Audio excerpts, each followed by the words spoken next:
Hello there! So welcome, please subscribe, turn on notifications, all that stuff. I'm not going to try to tell you guys to do that too much. We're going to hang out here, we're going to talk about some books, I'm going to do my monthly recap, tell you everything I read, and then I'm also going to tell you what I'm going to read next month. So yeah, let's talk about some books. That's why we're here to talk about books. So I started out the month reading The Final Empire. This is of course the first book in the Mistborn trilogy from Brandon Sanderson. I have just started my Brandon Sanderson journey recently. Actually, this is the first Sanderson book I've read because everybody on the internet is telling me to read his books, so I'm reading his books. This book is everything people say it is. It's heist, it's fantasy, it's fast-paced, it's easy to read. He's got such an approachable writing style. It has a great build-up to the third act that does subvert your expectations and becomes a little bit crazier than you might have expected from earlier in the book. There's surprises, there's great world building, and there's an awesome cliffhanger that leaves you excited to see what the next book will entail. This is an awesome book, and I recommend it. I gave it about a 4 out of 5, I believe. And right after that, believe it or not, I read Well of Ascension, which is the second book in the Mistborn trilogy, and one that I liked even more than the first one. This is another one where I could use the term subvert expectations. I had an idea of where Sanderson may take the story with Vin and with all these characters, Ellen, going into the second book, and I was honestly blown away that he did none of the things I thought he was going to do. Instead, he told a very political story very different from the first book, that I loved. I love the hell out of it. There's a three-way sort of outlawish standoff going on in this book that I love. And although there is a cringy love triangle that does not work at all in this one, and I think some parts of the third act do have some pacing issues in my opinion, this is still a book that I love, that it's one of my favorite fantasy books I've ever read, so I recommend this one. And I did not follow that up with The Hero of Ages because I wanted to take a Mistborn break since I had just read like 1,500 pages worth of Mistborn. So I instead read the most terrifying book I have ever read in my entire life. A Nuclear War. A Scenario by Annie Jacobson. This book is utterly horrific. Not in like a bad, like the book sucks way. It sucks?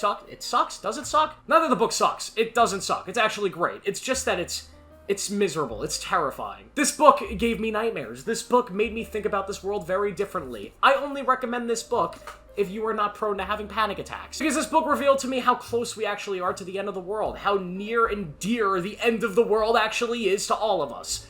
And it's haunting and terrifying, and I think anybody in power in this world, whether it be a politician, a president, a vice president, a king, should read this book and should be educated on the powers that are facing all of us today. If you're somebody that's not in one of those positions, go outside, enjoy the sun, enjoy your life, go get a girlfriend, go get a boyfriend, enjoy, have some kids, get a job.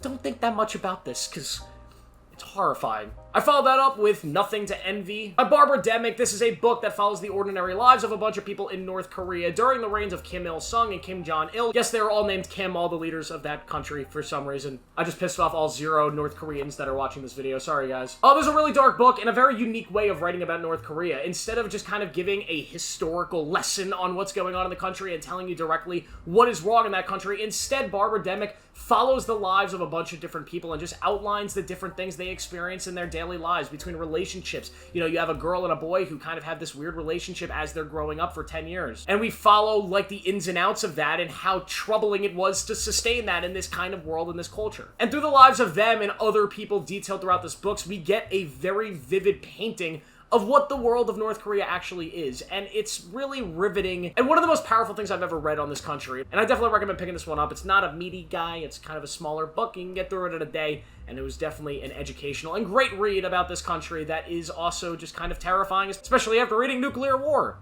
It's even more terrifying now. After that, I read Hillbilly Elegy by J.D. Vance. I know what you're thinking, J.D. Vance, isn't that the guy that's currently running to be Vice President of the United States? Yes, he is. And no, I am not going to get political here. I am not going to talk about anything that involves Mr. Vance's politics, and I don't want you guys to get political in the comments here. What I will say is that this is a book that has nothing to do with the current state of politics and his current position. It is instead just a book about how he was raised, how he was brought up in this world, and his life story. And I will say, no matter what you think of this man or what you think of the current world, this is a tremendous read. It's a great book that was oddly motivating in a weird way. It really made me want to get off my ass and join the Marine Corps for some reason. Yeah, it's one of those. He's got a great story. He's lived a pretty remarkable life, if you think about it. And yeah, read this one if you're somebody that's not going to get offended just because of who he is and what he's doing in life.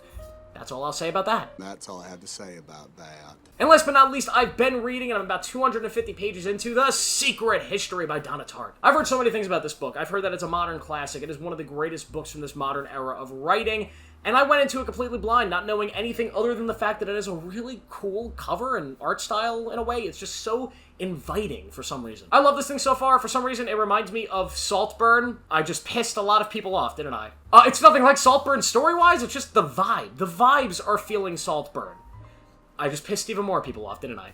It's great, though. I really love the characters in this book. They are all kind of equally annoying and unlikable, which I think is sort of the point. They're all rich, snobby assholes, but I do like the main character here. I like the journey they're going on, and I have no idea where the story's gonna go from where I'm currently at, so yeah. And with that, let's talk about my TBR for August. These are all the books I want to read in the month of August, starting with A Secret History by Donna Tartt. I hope to finish this book in the next couple days. Like I said, 250 pages in, so I'm about halfway through, and we will get this done. After that, I will finally get to The Hero of Ages, which is book 3 in the Mistborn trilogy, and yeah, I'm super excited for this. I've heard great things. A lot of people say this might be the best one in the trilogy, and it has a great ending, apparently, and I have no idea where this book's gonna go. Since he subverted my expectations so much with The Well of Ascension, I have absolutely no idea what this book's even going to be about. I have an idea. There are pieces in place to tell a great story, but what that story actually is yet to be determined. I have a feeling I'm going to fly through this one. It is meaty. It's a big one, and I will get through this one pretty fast, and I'm excited to get the conclusion of this big trilogy. And yes, I know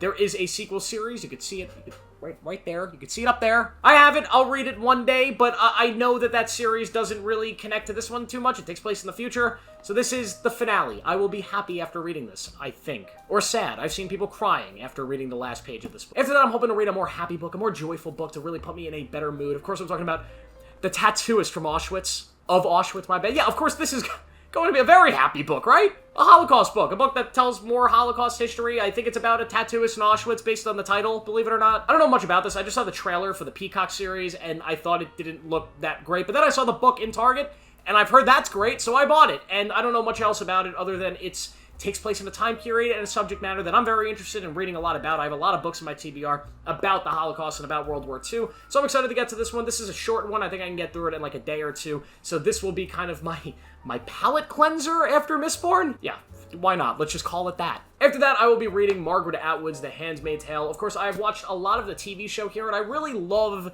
the show. I love the world. I love all the details and just kind of the weird dystopian vibes of this one. And I saw this book and I picked it up and I thought, let's see where the show got it from. Where did the show get all of its good ideas from? Well, of course, it's from the novel, and I'm excited to get in this one. It's not that big. I've heard it's very easy to read, very presentable, and yeah, I'm excited to get into this one. I think it's going to be another one that's going to be a quick read. It's not that long. It's not that meaty. But this one's been sitting on my shelf for quite a while, so it's about time I get to The Handmaid's Tale. And finally, at the end of the month, I will be jumping right back into Sanderson. If you didn't know, I'm trying to read all of his books. And maybe make a gigantic video, or even a reading vlog that I may have already filmed a bunch of stuff for, so stay tuned. But I'll be reading Elantris, which is, of course, his first book that he ever published. Not the first book he ever written. I've heard a lot of mixed things about this. Some people saying it's great, some people saying it's his weakest book. I will find out for myself. It'll be the next thing I read from Sanderson after The Hero of Ages, of course. And yeah, I'm excited to get into this one. Hopefully I'll finish it by the end of the month, but my guess is this one will probably drag into next month, since a lot of the books I'm reading this month are a little bit bigger, specifically between the Donna Tartt book that I'm reading right now and, of course, The Hero of Ages, which is like 800 pages. Okay, that's everything. Let me know what you guys are reading next month, and please make sure to subscribe to...